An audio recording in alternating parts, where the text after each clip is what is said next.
institucional que es propia de esa institución y que la mayoría de ellos ni se cuestionan cuán racista es esa práctica porque piensan que esto es sociología, esto es antropología, esto es ciencias sociales. No están diciendo esto es sociología eurocéntrica de ciencias sociales coloniales en la universidad occidentalizada que practica racismo, sexismo epistemológico. No te van a decir eso. De hecho, la mayoría se cree que están haciendo ciencia o que están haciendo, que esto es filosofía. Y usted trata de hacer una tesis doctoral o no sé qué, usando otros autores y autoras de otras experiencias histórico-sociales, corpopolíticas y geopolíticas, y dice, no, eso no es sociología.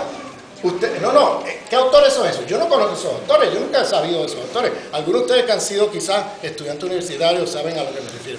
Y esa gente yo no la conozco, no, eso no es sociología, eso no es antropología, eso no es filosofía. Y usted queda descualificado, así en un segundo. Lo cual la misma institución obliga a la gente a tener que practicar racismo, sexismo epistemológico, porque es el sentido común de ese lugar. Y las prácticas institucionales están alrededor de eso. Bueno, pongo esos ejemplos de la misma manera que puse el ejemplo de la institución de la policía. Cómo hay prácticas institucionales que están más allá de los individuos, en términos de... Y por tanto, si eso es así, entonces el racismo nunca es un tema de individuos con ideas raras. El racismo es siempre institucional, es siempre un problema estructural de dominación. Hay dominación racial y en la dominación racial hay unos grupos que se benefician y otros que son los perjudicados. Entonces, en esa relación de dominación siempre es estructural. Que haya prejuicios y estereotipos, por supuesto que lo hay. Yo no estoy negando eso, pero no podemos, en términos de cómo combatimos el racismo, si nos vamos al tema de hacer el del racismo un tema moral o ético, de que no debemos comportar así o no debemos pensar así y dejarlo ahí, no cambia nada, porque las prácticas institucionales siguen. Entonces hay que interrumpir esas prácticas, hay que transformar las relaciones de dominación, hay que atacar el tema del poder, porque de lo contrario no se cambia nada, de lo contrario estás en la reproducción de problemas de dominación que no se van a terminar con cambiar prejuicios y estereotipos. Digo esto con todo respeto a aquellos compañeros y compañeras que dedican tiempo al tema de la educación antirracista. O sea, yo no estoy menospreciando esa labor. Yo estoy diciendo eso no es suficiente porque el antirracismo político necesariamente plantea atacar las estructuras de dominación. Y esas estructuras de dominación no tienen que ver con un color, no es un tema de pigmentación. No es un tema de pigmentación. Ahí es donde muchas veces nos equivocamos. Nos creemos que es un tema de pigmentación y no vemos que estamos hablando de estructuras de dominación y del poder. Donde, por ejemplo, tú puedes hay marcadores diversos en el racismo. En unos casos es por color, en otros casos es por identidad religiosa, en otros casos es por identidad étnica, en otros casos, o sea, en la historia colonial hay una multiplicidad de marcadores que se han usado históricamente para marcar poblaciones en esas relaciones de dominación racial. Entonces digo esto porque muchas veces también caemos en la trampa de pensar que el racismo siempre, colapsamos la definición del racismo con el marcador. Cuando colapsamos la definición del racismo con el marcador, incurrimos en una serie de problemas, no solamente teóricos, sino para mí lo más importante, que es político. Porque entonces nos creemos que el tipo de racismo que yo vivo, pues es el único posible. Y entonces alguien me está hablando de una experiencia de racismo que pasa por otros marcadores y otra historia, y yo no lo puedo escuchar porque yo digo, no puede ser porque el marcador que yo vivo es el racismo. O sea, yo colapso la definición con el marcador y entonces ya no me puedo comunicar con otros hermanos y hermanas que viven racismo también, pero marcados de otra manera. ¿Vale? Entonces se crea ahí una especie de olimpiada de opresiones, donde entonces mi forma de racismo, mi marcador, es el único que existe. No puede ser que tú seas realizado, porque mira, yo tengo color de piel negra, tú la tienes blanca, no puede ser que tú puedas ser racializado. Pues resulta que esa mujer musulmana está marcada de otra manera, ¿vale? Y hay unos marcadores que pasan por la identidad religiosa de la persona, que es usado también de manera racista. Entonces tenemos que, en ese sentido, para poder construir políticamente juntos, tenemos que dar cuenta de una teoría del racismo que nos permita entender, número uno, que el racismo siempre es estructural, que siempre hay beneficiados y perjudicados, ¿bien? O O sea, que hay privilegio racial y que también hay gente afectada, de manera que los racializados no son solamente los afectados, también es racializado el que se beneficia.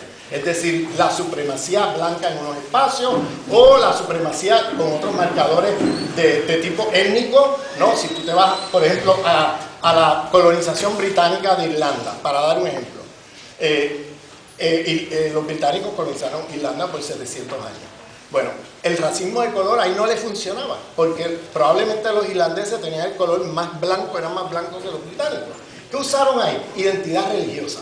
Entonces empezaron a marcar la identidad del irlandés como el católico y los británicos los protestantes. Si tú lo miras superficialmente, te pareciera que es un tema de ¿cómo te digo?, discriminación religiosa.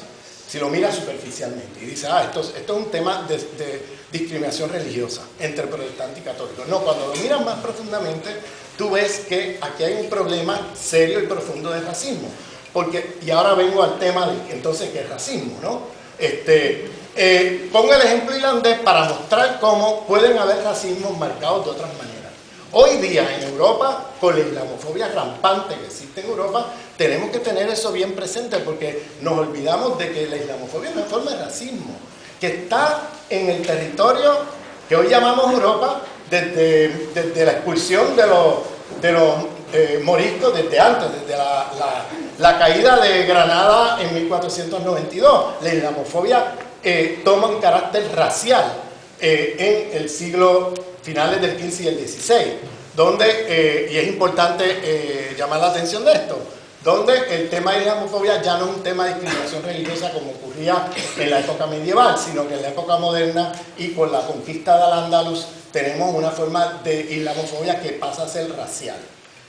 Yo puedo explicar eso en la discusión, no me quiero extender mucho en esto, pero es para llamar la atención que el racismo puede ser marcado de muchas maneras. En la historia colonial está llena de ejemplos.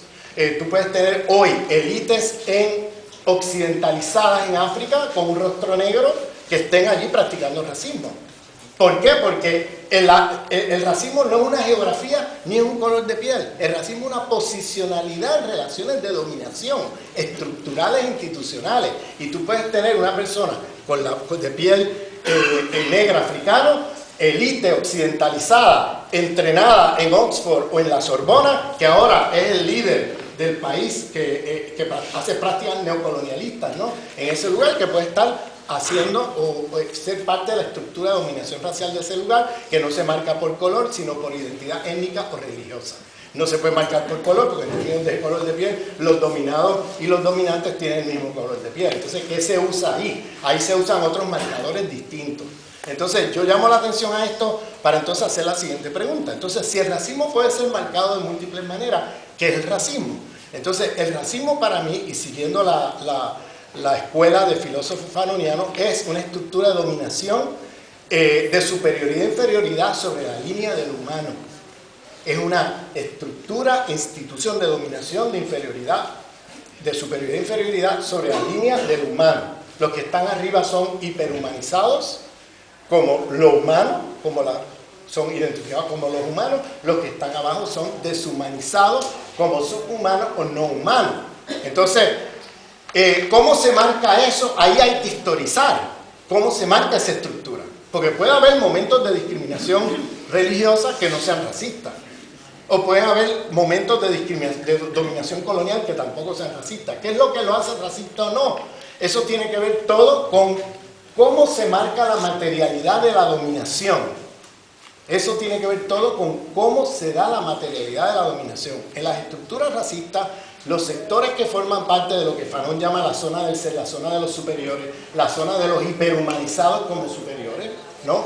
En esa zona, los métodos de dominación que usa el sistema pasan por códigos de regulación y emancipación. Regulación se refiere a sector dominante en la zona de los superiores, ¿no? Porque ahí hay contradicciones y conflictos de clase, de género, de todo tipo, incluso nacionales, como vemos en el caso de Cataluña.